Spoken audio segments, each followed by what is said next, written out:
que los pone al día en el interés del tiempo. Les habla Alfonso Grimaldo, me acompañan Fernando Martínez, Sabrina Bacal y ya se incorpora a mesa de periodistas nuestro invitado del día de hoy, Juan Diego Vázquez. Le paso la palabra a Sabrina para que lo presente y también su primera pregunta. Sabrina, por favor. Buenos días, diputado. Diputado, aparte de hablar del tema del presupuesto y la importancia de debatirlo, quería pedirle su opinión sobre qué mecanismos tiene la Asamblea para que lleguemos a saber la verdad en el escándalo de la AIG y su opinión sobre el mismo. Bueno, yo creo que lamentablemente en este gobierno, luego de una tradición histórica de que la Asamblea desdibuje sus funciones, se ha dejado de un lado que la Asamblea tiene una función importante administrativa y de control político y que se logra a través de la citación de funcionarios a la Asamblea. En este caso, en que ha sido el propio subadministrador, un funcionario designado por el Ejecutivo y ratificado por la Asamblea, quien ha salido al paso a dar esta denuncia muy contundente, muy compleja, sobre unos asuntos relacionados a la AIG. Yo creo que la Asamblea debió al día siguiente citarlo a comparecer. Ya si no en el Pleno, tal vez por la condición actual en la que vivimos en el receso, al menos en una comisión permanente que puede ver el tema. Para mí, gobierno y otras que pueden ver el tema de gobierno digital y en este caso de temas de seguridad. Entonces yo creo que ahí ha faltado voluntad por parte de una asamblea que, como sabemos, está dominada por el PRD en cada una de sus comisiones en el que hacen mayoría, o solos o con sus aliados del Morirena. Entonces se hace difícil que la asamblea juegue ese rol cuando tiene que jugarlo, pero claro que debió darse. Y yo lo que te puedo decir de eso, de lo que se ha visto, es que uno, yo creo que no hay un ejemplo como este en el que un funcionario de rango, con jerarquía, denuncia situaciones delicadas y graves, complejas, que tienen que ver con su propia función o su propia institución. Porque el único otro caso que recuerdo muy por encima, que se han puesto denuncias por parte del propio gobierno, han sido con los albergues, pero sabemos que quedó en mucho menos de lo que la ciudadanía esperaba y merecía cuando la ministra del MIDES pone una denuncia, pero no fue contra funcionarios, sino contra la gente que manejaba los albergues, que no eran funcionarios propiamente. Pero esto es donde el subadministrador de la AIG dice, no, es que en la AIG, del administrador para abajo, se han cometido graves irregularidades y eso, por supuesto, llama poderosamente la atención, no puedo decir que negativamente, si bien negativamente por el posible acto de corrupción, positivamente por el funcionario que se atreve a rendir cuentas y a someterse a ese escrutinio, no solamente público, sino, si bien entiendo que el ingeniero no es político, ya se mete en una maraña política y él se ha atrevido a hacerlo, pero lo más grave de todo es que esto plantea no solamente graves actos de corrupción, por decirlo menos, sino alrededor de un programa muy social que toca la fibra del panameño, como lo es el Vale Digital, que, como yo siempre he dicho, si bien pudo haber ayudado a un grupo importante de panameños, todavía hay muchos que conozco yo en San Miguelito y todo el país al que nunca les llegó esa ayuda. Entonces, solo pensar que pudo haber sido mal utilizado, yo creo que levanta la fibra de muchos. Y precisamente por eso los estándares de administración tienen que ser altos. Juan Diego, yo solo voy a decir una palabra. Ante todo, gracias por estar con nosotros el día de hoy. Presupuesto. Háblanos un poco la situación actual, qué ha pasado y qué se sabe en la Comisión de Presupuesto de la Asamblea sobre la aprobación del presupuesto para 2024. Bueno, no ha pasado mucho, no sabemos nada, al menos yo, y no nos han comunicado nada oficialmente, lo que es delicado. Lo que ha estado sucediendo, la semana pasada fuimos a traslado de partidas, hay una supuesta convocatoria para mañana que no ha sido confirmada para traslado de partidas nuevamente, y tuvimos una convocatoria hace 2 semanas para traslado de partidas. O sea, hemos estado en eso, es la etapa propicia para ello, debo confesarlo, aunque lamentablemente, y es un tema que hay que analizar, y tú, Alfonso, que has estado metiéndole bastante al tema, te voy a pasar el dato, no sé si lo has podido ver. La ley de presupuesto establece que los traslados de partidas se ejecutan hasta el 15 de noviembre del año. Hoy ya es 13 de diciembre. Después del 15 de noviembre estuvimos viendo traslados de partidas que a mi juicio violaban la ley. Yo consulté antes de actuar para actuar conforme a derecho al procurador de la administración, que es el abogado del Estado y es el asesor legal por excelencia, digamos, de todos los servidores públicos, y él coincidió conmigo. La asamblea, ni el ministerio, ni ninguna institución debe ver nada de traslado de partida hasta el 15, o sea, después del 15 de noviembre. Pese a eso, la Asamblea ha estado discutiendo y aprobando, y el MEF igualmente discutiendo y tramitando traslado de partida, a mi juicio, contrario a derecho. Eso vale la pena entenderlo, vale la pena analizarlo y estudiarlo, porque algunos vienen para bonos, de estos bonos que se ha cuestionado para algunos funcionarios de la administración, y yo creo que tenemos que entrar a ver qué ha estado sucediendo. Pero esta es la etapa a final de año, pues hasta el 15 de noviembre es la etapa en la que se va modificando el presupuesto, porque es donde ya podemos ver dónde se ejecutó bien, dónde mal, y que el gobierno aproveche para mover los fondos donde no hay ejecución para partidas o instituciones en las que sí puede haber o hay mayor ejecución. Lamentablemente, con lo más importante, creo yo, que la discusión frente al nuevo presupuesto, no hay luces claras aún. Yo cada vez que puedo le he preguntado, porque lo he visto en las últimas 2 sesiones, al viceministro Carlos González, ya le ha dicho que pronto, que viene.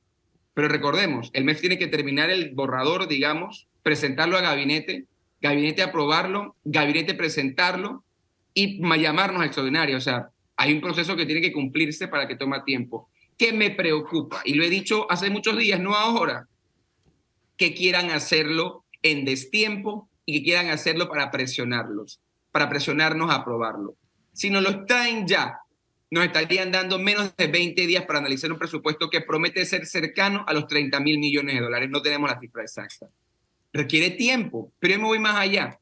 La Asamblea dedica casi 1 mes y medio a analizar institución por institución el detalle presupuestario, que es un documento que pocos tienen, pero en el que yo no solamente puedo ver que determinada institución tiene tantos millones en presupuesto, sino específicamente cuánto funcionamiento, en qué partida, cuánto para mantenimiento, cuánto para pago de planilla, cuánto para planilla temporal, cuánto, o sea, al detalle. Ese detalle, cuando hagan este reajuste, ¿nos los van a compartir? ¿Sí o no? ¿Podemos decidir sin tener ese reajuste? ¿Sí o no?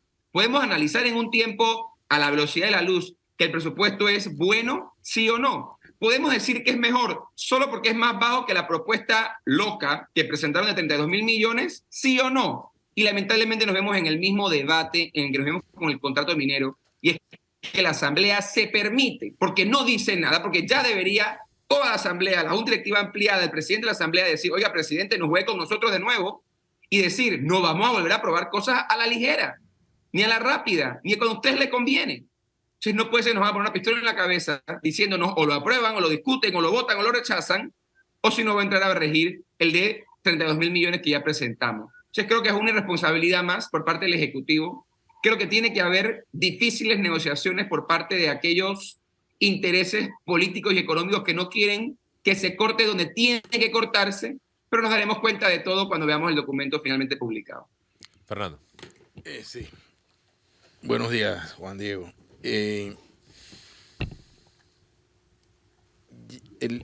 Creo que es importante decir que el presupuesto que ya se presentó tenía 5.000 millones de inflados. O sea, en comparación con el año 2023, tenía 5.000 millones más. Y yo no sé si debería decir tenía, porque puede que hasta tenga. Porque, sí, el documento aún los tiene. Exacto. Pero esos 5.000 millones de gasto, no sé cómo estaría respaldado por 5.000 millones de ingresos, porque va a haber disminuciones importantes de ingresos. El canal, la mina, no sé, el tema de recaudación, etcétera, con el peligro de perder el grado de inversión. Respaldar los ingresos solo con contratación de deuda se vuelve un problema complicadísimo. Y luego está el otro problema, según Jorge Eduardo, lo ha dicho aquí como 2 veces, Jorge Eduardo Ritter, perdón. En el proyecto de presupuesto que se presentó, se había eliminado la parte de las disposiciones. Eso crea la posibilidad de una mayor libertad, libertad entre comillas, en el manejo presupuestario, porque las disposiciones son aquellas que van reglamentando el uso. Y esto contrasta notablemente con la necesidad de que tengamos un presupuesto que responda a la planificación y a lo que es la forma moderna de llamarlo, un presupuesto basado en gestión por resultados. tenemos un presupuesto que pues, muy probablemente está mirando al tema electoral. Dentro de todo esto yo quería preguntarte, bueno, ¿y qué pasó con la famosa descentralización paralela en este presupuesto o en el que venga? ¿Y qué pasó con el presupuesto asignado a la propia Asamblea de Diputados para la vigencia del año que viene? Diputado. Bueno, en cuanto al tema de la descentralización, lo que hicieron fue hábilmente en los libros de presupuesto esconderlo. ¿Y qué ocurre? Les recuerdo que ellos han escondido la descentralización paralela en supuestos programas, y digo supuestos porque son nuevos, no son viejos, son nuevos y han venido recibiendo más sumas de dinero, como hemos podido ver, millones, cientos de millones de dólares en estos años. Y hay distritos favoritos, preferidos, ¿no? Sí, Según he visto. pero esa es otra historia, ¿no? Porque ya cómo la van a usar, nunca nos los van a decir. Y nos vamos a dar cuenta, probablemente a través de investigaciones periodísticas en las que veamos que van mayormente al PRD y para dádivas, no para más nada. Entonces, pero eso no lo vamos a ver en la vista, porque además les recuerdo que ellos buscaron la forma de que el director eludiera mis cuestionamientos en la vista presupuestaria. Pero el mismo documento del presupuesto en el detalle, para esa institución, no incluye ese detalle claro, porque las partidas que hablaban en años anteriores no hablan este año. O sea que no quieren que veamos ni que podamos prever cuánto se va a utilizar, pero tendremos que poder hacer en ese ejercicio cuando venga el debate presupuestario, ya sea cuando venga el proyecto nuevo o la reformulación, y vamos a poder hacer las preguntas adecuadas para entender eso. En cuanto a la Asamblea, pues el mismo escenario, que es penoso, que es un aumento al presupuesto en comparación al año anterior. Lo que quiero reafirmar desde mi punto de vista como diputado de la Nación y jefe de una bancada es no solamente innecesario, sino injustificable groseramente, porque la Asamblea no solo puede trabajar con el presupuesto actual, que es más bajo que el propuesto, sino con mucho menos incluso. Entonces, aquí hay que hacer un análisis y una reflexión de qué es lo que quieren los diputados, qué es lo que plantea la Asamblea Nacional y cómo nos ven desde el Ejecutivo. Yo quiero siempre cerrar con una línea porque mis colegas es lo que me dicen en la Asamblea. Yo respeto sus opiniones, ¿no? Pero no las puedo compartir. Dicen, Juan Diego, pero ¿cuántos millones maneja el ministerio tal? Y nosotros que somos un órgano manejamos menos. Esa discusión se cae sobre su peso. Cuando, mientras decía Sabrina que por qué no citábamos a la AIG, no lo hacíamos, pero vemos poder o legitimidad o respeto en niveles o en sinónimos de dinero. La Asamblea puede ser una excelente Asamblea, caracterizada, fuerte, vigorosa, como debería ser, sin el presupuesto que tiene. Y yo siempre he aspirado a darle ese sitial, a través de mi trabajo, a través de mi defensa al órgano, más por supuesto no puedo a su gestión en general, ni en muchos de sus miembros. Sin embargo, yo creo en que la Asamblea es necesaria, pero no cuando creen algunos miembros y los líderes del órgano que se defienda la Asamblea diciendo dennos más plata en vez de nosotros haciendo una mejor tarea con menos dinero. Y ahí es donde siempre encontramos yo y mis colegas un impasse en la conversación, ¿no? Pero yo creo nuevamente que la Asamblea debe y puede hacer mucho más con muchísimo menos. Sabrina, por favor. Para que hayan más diputados que estén dispuestos a quitarse su propio presupuesto y asignar ese presupuesto y hacer el debate de dónde se requiere verdaderamente los recursos de todos, necesitamos personas como usted en la Asamblea. ¿De qué manera aquellos candidatos de Vamos están planteando esa preocupación, específicamente ahora, antes de un año electoral, donde tenemos la planilla más alta, la segunda más alta del continente, donde tenemos una cantidad de instituciones abultadas y una cantidad de instituciones como el oncológico que necesitan de recursos del Estado y no los están recibiendo? ¿De qué manera eso se está planteando o no en los candidatos de Vamos que aspiran a llegar a la Asamblea, diputado? Mire, lo primero es que los candidatos que estamos apoyando independientes son candidatos que han recibido desde el primer día de su selección, porque fueron reclutados, eso siempre hay que recordarlo, fueron reclutados y seleccionados por sus competencias, cualidades y características. Estos candidatos han recibido una constante capacitación para poder entender todas estas dimensiones de su labor. Hace poco tiempo tuvieron una buena capacitación de una persona que estaba estudiando profundamente no solamente el presupuesto, sino cómo se diseña, cómo se ejecuta, cómo se fiscaliza, precisamente para entender cuál es su verdadera labor a la hora de aprobarlo o no, si llegaran a ser diputados. Y es una clase de preparación, repito, constante y periódica que estoy convencido no reciben los candidatos de otros partidos. Y la mejor forma de verlo es viendo a los diputados de otros partidos hoy en la Asamblea. Y escuchando también a algunos candidatos cuando dicen algunas cosas en la calle sobre lo que debe ser su trabajo. Entonces el planteamiento es claro. Nosotros queremos llegar, pero vamos a llegar a hacerlo bien. Porque estamos preparándonos para hacerlo bien, no porque lo decimos o porque tenemos cara bonita, sino porque estamos preparándonos para hacerlo bien. Pero además se está trabajando ya en una comunicación un poco más concreta en la dirección de que se exija un planteamiento mucho más cónsono del presupuesto con la realidad nacional. Y esos son los planteamientos que desde campaña marcan qué diputado o qué candidato, pues, cuando llegue a ser diputado va a actuar cómo. Por eso hay que preguntarlo. Ojalá los medios tuviesen el tiempo, pero sé que con tantos candidatos es difícil. Pero vayamos candidato a candidato a preguntarle de partido e independiente si creen que el presupuesto de la Asamblea debe ser más bajo. Y va a encontrar la primera muestra del valor de cada candidato, o va a encontrar que el que le dice tiene que ser más bajo, cuando llegue a la Asamblea no lo va a aprobar más bajo y ahí verá la primera mentira. Y yo creo que esos son los temas que deben tocarse alrededor de estas campañas a diputados, porque son los errores y son las principales críticas que nos hacen injustamente, porque si la Asamblea no entiende su rol de aprobar un presupuesto justamente para que sea cónsono con la ciudadanía a la que representa, pues está muy mal parada, porque creo que ese rol es de los más importantes que tiene la Asamblea. Dale, Fernando. No, dos cositas puntuales, Juan Diego. Uno, yo considero, aquí lo hemos estado haciendo, que debemos presionar para que se dé el mayor tiempo posible dentro de la escasez de tiempo, porque si llegamos al fin de año sin presupuesto nos quedamos con el que presentaron. Sí. Pero entonces si nos convocan a sesiones extraordinarias, no puede ser unas sesiones extraordinarias de 3 días donde realmente no se va a poder discutir a profundidad lo que nos están proponiendo, o lo que nos están entregando. Pero además yo quiero señalar lo que debería ser una consigna de los diputados independientes, también de los medios de comunicación, y es hacer lo posible para que este debate, sea como sea público.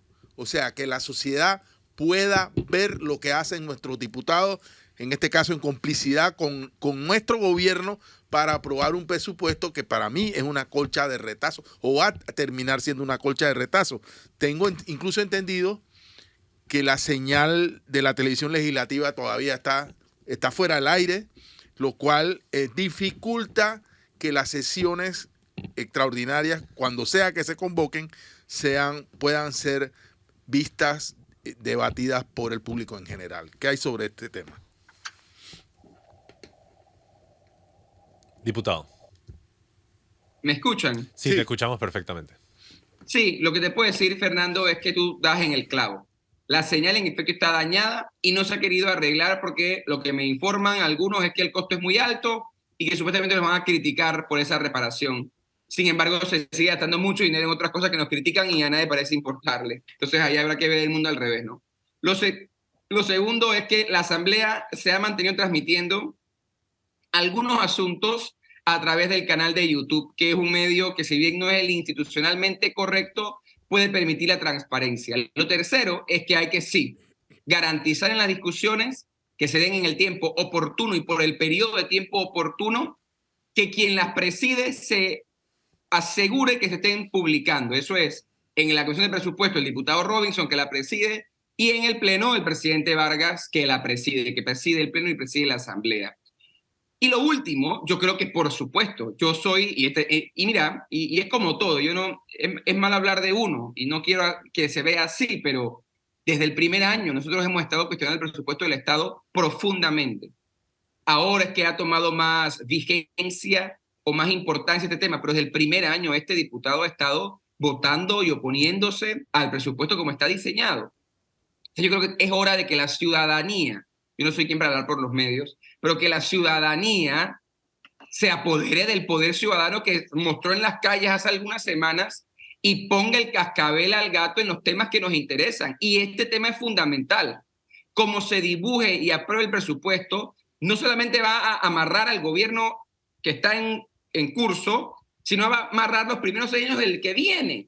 Entonces, hay que aprobar un buen presupuesto, hay que rediseñar y repensar cómo lo aprobamos, en dónde damos prioridad. Yo sí creo que es un tema fundamental y sí tenemos todos que dirigir la discusión hacia allá. Y yo sé, y créanme que yo lo entiendo bien, y no lo digo tan cansado como parece, pero todos queremos estar pensando en Navidad y en nuestra familia y en buscar salud y buscar mejores días para el país. Lamentablemente tenemos que ocuparnos en este momento de los asuntos serios que no han terminado.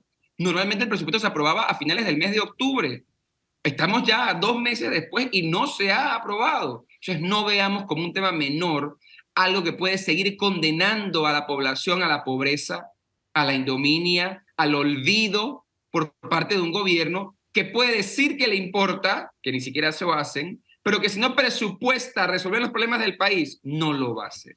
Entonces, demos la importancia a ese tema y nosotros hemos estado allí, como digo, desde el día 1 y vamos a seguir allí y nuestros candidatos, créanme que están dando total prioridad a este asunto.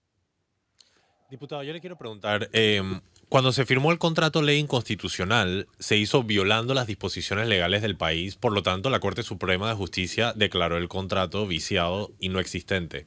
Usted nos está diciendo que el procurador ya le dijo que estos traslados de partida son ilegítimos y no tienen fundamento en la ley.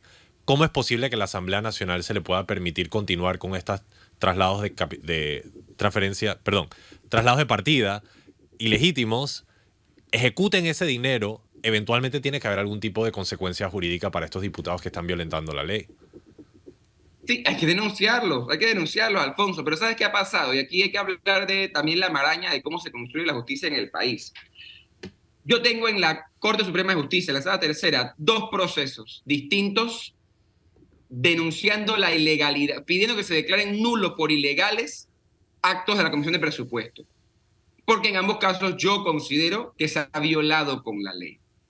Pero ¿qué ocurre con esos actos? Ese acto se perfecciona muy rápidamente y por ende entra muy rápido en materia juzgada, en cosas juzgadas, en situación de materia, porque ya el objeto de la demanda está finiquitado, no lo puedes remediar.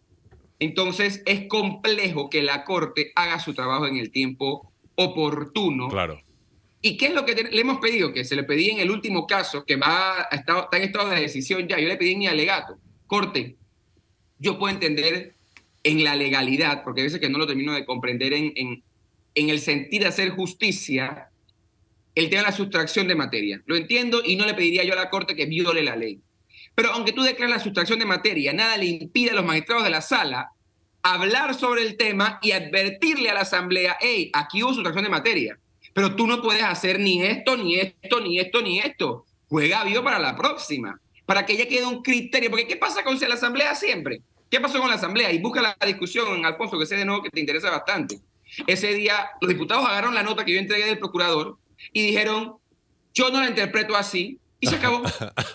Aun cuando es clarísima, hay que leerla, la nota es clarísima, y la norma además es clarísima, ellos dijeron, yo no la entiendo así, aprobemos, y ahí están las aprobaciones dándose. Entonces, sin duda, para que eso se detenga tiene que haber un alto a la impunidad, tiene que haber una rendición de cuentas ante la justicia por esos posibles actos ilegales. Como te digo, ya yo he denunciado varios de ellos, y tiene que haber además gente consciente, que esa no la hay ahí, lamentablemente, en una amplia mayoría, sobre todo en esa comisión, que no les importa cumplir con la ley, porque como digo, es clarísimo. Y mira lo que te voy a decir, voy a hacer la salvedad aquí en este programa. Hay asuntos que sí valdría la pena hacer el traslado de partida. Pero ¿cuál es? Y lo pregunté lo mismo con el tema del contrato minero.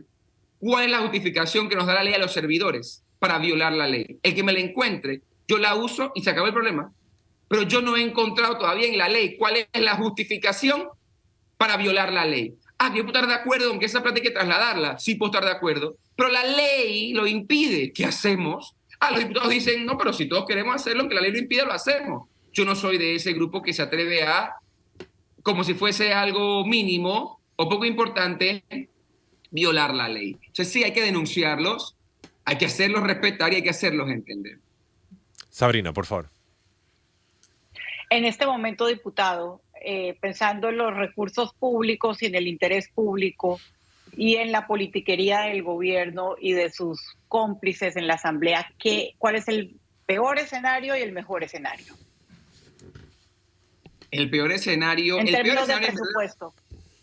sí, como decía Fernando, el peor escenario es que o no manden nada o manden algo y no nos dé tiempo de aprobarlo o que el plan sea ese. Ojo, que no queramos aprobarlo por decir que el tiempo es poco, porque ahí todos entramos en un debate. Porque mira lo que he dicho yo, hay que aprobar uno nuevo, tenemos que tener el tiempo. Ah, pero si nos mandan poco tiempo, van a decir que yo dije que había que tener mucho tiempo, entonces vamos a rechazar, vamos a no a discutirlo. Pero si no discutimos, entra el otro, o sea, es una maraña. O sea, lo peor sería que entre en vigencia el presupuesto presentado por 32 mil millones de dólares. De ahí, el peor escenario siguiente sería que la propuesta en la que van a redibujar el presupuesto, que todavía no es pública porque no la han presentado, no sea suficientemente buena y la Asamblea tenga que aprobarla porque no entre en vigencia el propuesto. O que este presentado, el que van a presentar nuevo, sea aún peor que el vigente. Pues esa es la otra opción, que la Asamblea rechace el presentado por considerarlo peor que el vigente y así entra el vigente nuevamente. Entonces, los escenarios malos son un montón. ¿Cuáles serían los buenos?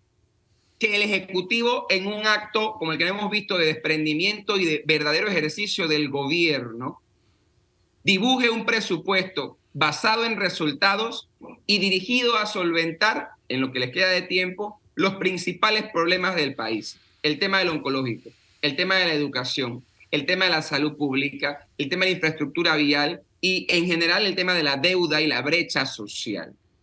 Y minimizar los gastos en politiquería, llámese planillas, llámese botellas, llámese instituciones por el que se están robando la plata, descentralización, entre otras. Porque nada más te dejo un datito para dejarlo aquí visto y véanse ese documento. El informe de la planilla del Estado, el último creo que es el de agosto de este año, habla de que entre las instituciones con más contrataciones en comparación con el mes anterior, es decir, julio de este año y agosto del año pasado, es decir, hace un año, están la Asamblea y la UNACHI. Habráse visto, ¿no? O sea, lo que tanto hemos estado diciendo y hablando se ve reflejado en la práctica. ¿Por qué la UNACHI contrata más gente? ¿Por qué? ¿Por qué la Asamblea contrata más gente? ¿Por qué? Entonces, ahí entra el debate de lo que tiene que en verdad hacerse, que a todas luces parece no querer hacerse, pero tenemos que estar vigilantes que se haga. Ese es el mejor escenario. Que todos los focos de corrupción, de clientelismo, de nombramientos políticos sean cerrados o prácticamente disminuidos a cero y que se potencie la inversión social bien dirigida, con recursos precisos pero suficientes para empezar a solucionar alguno, hombre, de los problemas que enfrenta el país. Ya vamos al cierre del programa. Voy a hacer una ronda de conclusiones para poder despedirnos. Empezamos con Fernando, luego Sabrina, yo y el diputado. Fernando. Sí, yo quería nada más hacer una postilla. Es decir, hay una cantidad, yo diría, significativa de proyectos de inversión del Estado, carreteras, por ejemplo, ampliación de carreteras, etcétera, que están pendientes de su finalización. Entonces creo que va a ser complicado navegar con el presupuesto de este año para el año que viene. Yo no sé cómo van a cuadrar el presupuesto.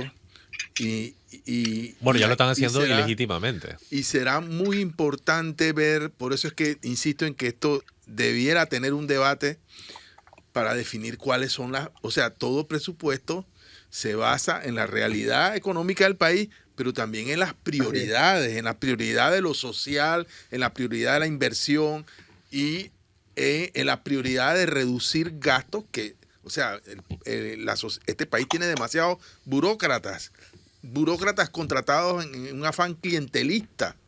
O sea, gente que va a instituciones o a ministerios no a servir al país, sino a servir a un candidato, tan sencillo como eso. Es más, han sido bendecidos por una ley que reforma la ley de carrera administrativa para que con solo 2 años de servicio tengan estabilidad. O sea, eso es claramente una convocatoria para que esas, creo que son 48,000 burócratas nombrados durante este periodo, corran a votar por el candidato de este gobierno. O sea, todas esas cosas deben poder ser ponderadas en el momento de definir cómo vamos a manejar los pocos recursos del Estado. Ese es el tema que yo considero que debe ser central. La transparencia, no, de verdad no tengo muchas esperanzas de que lo consigamos, pero será importante. Y en medio de esta fiebre navideña o este espíritu navideño, será también difícil que los ciudadanos se concentren en una cosa tan importante como esa. Creo que deliberadamente hemos llegado hasta aquí porque hay personas que saben que es un periodo en el cual realmente las personas, el próximo año entonces ya veremos cómo nos quitamos la goma. Sabrina, por favor. Sí, la ley de presupuesto es la más importante que hay anualmente en el Estado y es una irresponsabilidad que no se debata. Y definitivamente que hay una intención detrás de que no se debata y es una intención mucho más ligada a la agenda política que a los intereses de los ciudadanos. Y yo le pediría a las personas que están viendo con razón nubarrones negros en este momento en la situación económica del país, que mire a esos funcionarios públicos que dejaron de cumplir con su labor como los responsables más que en la decisión de la Corte Suprema de Justicia de expulsar de nuestra legislación un contrato inconstitucional. Ellos son los verdaderos culpables y responsables de que Panamá esté en un momento tan complicado donde se junta la incertidumbre económica con la política. Yo por mi lado no hablaré sobre el tema de presupuesto porque ya lo ha discutido en largo. Yo solo quería comentar que estaba revisando los documentos de la AIG originales cuando se creó la institución. Y tú sabías que uno de sus principales programas en el 2010 eran los bloqueadores de celulares para los centros penitenciarios. Te pregunto yo si eso se implementó. De hecho, el gran programa de ellos se llamaba Panamá sin papel. Creo que fracasó, pero bueno, ahora no tenemos tiempo para hablar de eso. Pero el punto al que quiero llegar es este. Se estableció el sistema de Panamá sin papel. En el 2016 se acordó la digitalización de los expedientes del órgano judicial. En el 2018, la misma AIG calificó al órgano judicial con 2,5 de 5 en el tema de digitalización. Y en el 2022, adivina que firmaron un nuevo acuerdo de transformación digital, como si no hubieran hecho todo el esfuerzo anterior. Entonces, como que tenemos que subir un poco la barra de lo que esperamos de los funcionarios públicos, porque la verdad, si nos vamos a contentar con que el funcionario llegue o no a la oficina y haga su trabajo, pues eso explica el país en el que nos encontramos en este momento. Juan Diego, tus conclusiones finales. La mía es lo que había comentado al inicio, y es que yo creo que todo lo que hemos conversado hoy y se ha conversado históricamente se resume en la importancia de que el ciudadano juegue su rol, se empodere y nos exija a los que trabajamos para él o para ella que hagamos nuestro trabajo como tú lo has dicho. No solamente que lleguemos a marcar, sino que cumplamos con el deber, que presentemos resultados, que rindamos cuentas de esos resultados y que lo hagamos de la forma más eficiente y menos costosa para el Estado. Ese es el sentido de lo que debe ser un funcionario eficiente, íntegro y correcto que trabaja por el país. Repito, el presupuesto y su discusión es un asunto de mayúscula importancia que debe a todos llamarnos la atención. No permitamos que las mieles del jamón o el gusto de la Navidad nos haga desconectarnos de una discusión importante y no temamos salir a exigirle a la Asamblea y o al Ejecutivo que hagan su trabajo como salimos a reclamarles no haberlo hecho después de que ya se había hecho el daño. Tratemos de actuar preventivamente sobre estos hechos y sigamos luchando, porque sí se puede tener un mejor país que tenemos ahorita si todos trabajamos en esa dirección. Te rogamos, óyenos. Bueno, con esto llegamos al cierre del programa. Espero que lo hayan disfrutado. Muchas gracias a Sabrina Bacal. Gracias a nuestra audiencia. Muchas gracias a Fernando Martínez. Saludos a nuestros oyentes. Muchas gracias a nuestro invitado hoy, el diputado Juan Diego Vázquez. Que pasen un buen día.